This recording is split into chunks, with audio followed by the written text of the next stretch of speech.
हाय, good afternoon. आज का जो टॉपिक है हमारा वो परासरण है, ऑस्मोसिस। ऑस्मोसिस की बात करते हैं, परासरण की बात करते हैं। तो परासरण की खोज सबसे पहले ओवे नोबलेट ने की थी। अब इसकी हम परिभाषा देखते हैं। यहाँ पे देखो बच्चों, किसी विलायक या जल का अधिक सांद्रता वाले क्षेत्र से कम सांद्रता वाले क्षेत्र की तरफ अर्धपारगम झिल्ली में से गमन करना या उसके आर पार जाना। अर्धपारगम झिल्ली क्या होती है? सेमी पैरेलल मेम्ब्रेन होती है एक तरह की, इसमें से जब जल या विलायक के अणु अधिक सांद्रता से कम सांद्रता की ओर जाते हैं तो इसको हम परासरण या ऑस्मोसिस कहते हैं।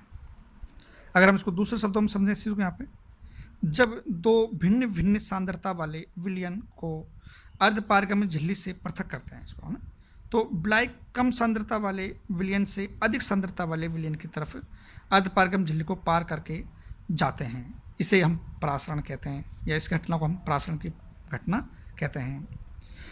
परासरण में एटीपी अणु खर्च होते हैं, इसीलिए इस घटना को या इस क्रिया को हम सक्रिय परिवहन के नाम से भी जानते हैं। अब हम यहाँ पे बात करेंगे आपसे सामने बच्चों कि विलयन के प्रकार की बात करते हैं कि विलयन कितने प्रकार के होते हैं। तो परासरण की घटना के आधार पर विलयनों को यहाँ पे मुख्य रूप से 3 भागों में बांटा गया है। यहाँ पे पहला समपरासरणीय विलयन, दूसरा अल्पपरासरणीय विलयन, और तीसरा है यहाँ पे अतिपरासरणीय विलयन। समपरासरणीय विलयन, इसकी परिभाषा देखिए क्या होता है। जब कोशिका रस की परासरण सांद्रता विलयन की परासरण सांद्रता के बराबर होती है तो इस प्रकार का जो परासरण पाया जाता है उसे हम समपरासरणीय विलयन के नाम से जानते हैं। जैसे कि अंगूर के अंदर, उसका उदाहरण क्या है यहाँ पे, ग्रेप्स या अंगूर कह सकते हैं। दूसरा अल्पपरासरणीय विलयन की बात करते हैं, जब कोशिका रस की परासरण सांद्रता विलयन की परासरण सांद्रता से ज़्यादा होती है तो ऐसे विलयन को कोशिका में रखने पर वह फूल जाते हैं। जैसे कि चना, किशमिश। हम जब आपने देखा होगा चना या किशमिश को हम जब जल के अंदर रखते हैं तो किशमिश के अंदर जल की मात्रा कम होती है और उसके किशमिश के बाहर जो भी आपका पात्र होता है उसमें जल की सांद्रता अधिक होती है।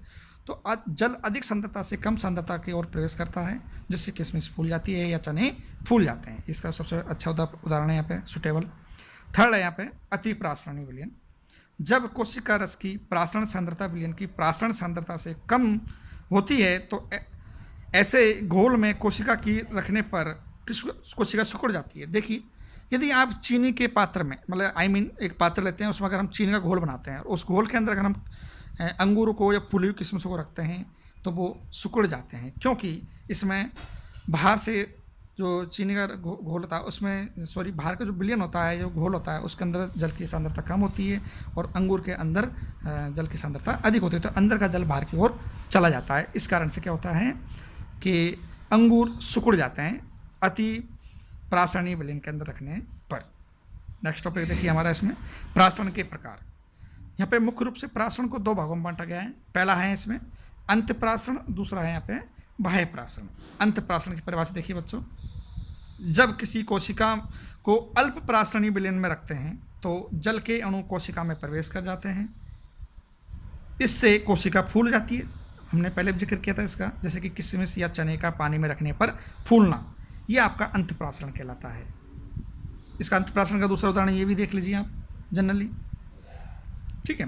नेक्स्ट है इसमें बाह्य परासरण। देखिए इसमें क्या होता है, जब किसी कोशिका को अति परासरणीय विलयन में रखते हैं, अति परासरणीय विलयन से तात्पर्य क्या है यहाँ पे, जैसे शक्कर का घोल, उसमें तो कोशिका में से जल के अणु बाहर निकल जाते हैं और कोशिका सिकुड़ जाती है। जैसे कि अगर हम अंगूर को किसी पात्र में जल के या शक्कर के घोल में रखते हैं तो अंगूर के अंदर से सारा जल बाहर निकल जाता है। तो इसका उदाहरण क्या लेंगे यहाँ पे, अंगूर को शक्कर के विलयन में रखने पर वह पिचक जाता है या सिकुड़ जाता है।